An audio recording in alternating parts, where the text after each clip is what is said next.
इचलकरंजीतील लालनगर परिसरातला पाणीपुरवठा गेल्या 10 दिवसांपासून विस्कळीत झाल्यानं नागरिकांना गैरसोयीला सामोरं जावं लागतंय।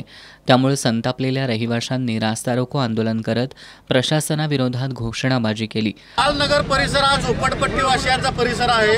या परिसरामध्ये 4-8 दिवसांना पाणी येते।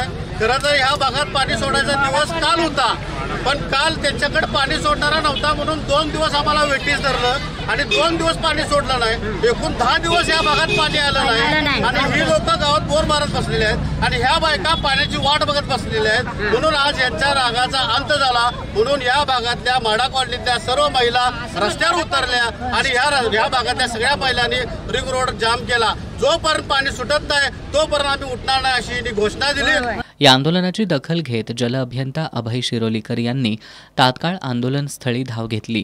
यावेळी त्यांनी लवकरच पाणी पुरवठा सुरळीत करण्याचं आश्वासन दिल्यानंतर आंदोलन मागे घेण्यात आलं। या आंदोलनामुळे काही काळ वाहतूक ठप्प झाली होती।